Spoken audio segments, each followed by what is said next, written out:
You don't come to a serious issue like this, and you don't come to people who've experienced this thing with a shtick.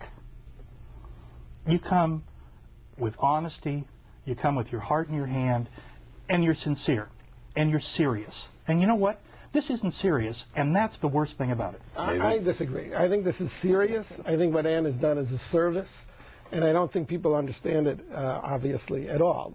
There's a great human tragedy. There's also a political argument. It wasn't Ann who crossed the line.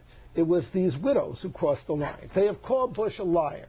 They have accused him of being responsible for 9/11. And then you want to say... Hold on, Georgette, don't speak. Then you want to say, well, hold them harmless.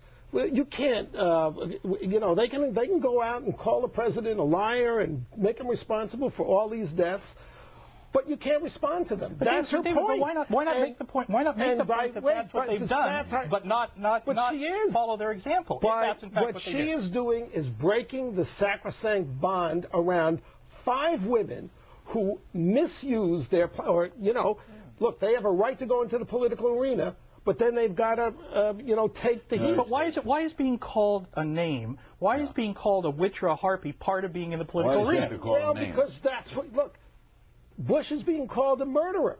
What does that have to do with anything? No, look. What does that have to do with these women? Who introduced the nastiness? Who started calling the President of the United States in the middle of a war? This is a schoolyard thing. You hit me, I hit you. What kind of argument is that? Well, look, what Ann is making here is a point about people who, that what she's saying is the Democrats, and this is true, put people like Max Cleland, who lost 3 limbs, you know, like Cindy Sheehan, who lost a son, and they put them in the front line so that Republicans and conservatives who support this war can't fight back. That's the issue. And I think it's perfectly legitimate. I feel for these women. No Republican conservative has ever won an election with a lost limb.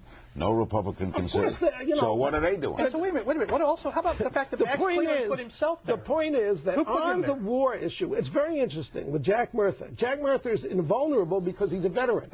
Jack Murtha said we should get out immediately, which means give Iraq to the terrorists.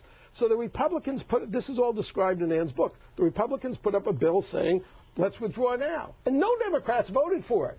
And that shows you what's going on. The Democrats want us to quit, but they are afraid to say it. Congressman Rangel, want to comment on what David just said? No, David's already got his stick. I really think that a lot... I see. David Letterman comparing Ann Coulter to Zarqawi. That's civilized commentary. It was funny. It was funny. It was funny. But Ann Coulter's book is a riot. I hope it goes to #1 on the Times list. And I don't think for a second that she wrote this book for money or did these things for money. She did them because she passionately believes that we're in the middle of a war in Iraq, and conservatives like myself see half the country abandoning our troops in the field. You cannot support the troops and not support the war, and surrendering the country to the terrorists. And this woman, Kristen Breitenweiser, who you just had on, has attacked even the war in Afghanistan, saying that we're there to protect the pipeline. She's a mouthpiece for wild-eyed leftist conspiracy theories. David, and she can't be held. 2/3 of this book. Yes. Not about the war in Iraq.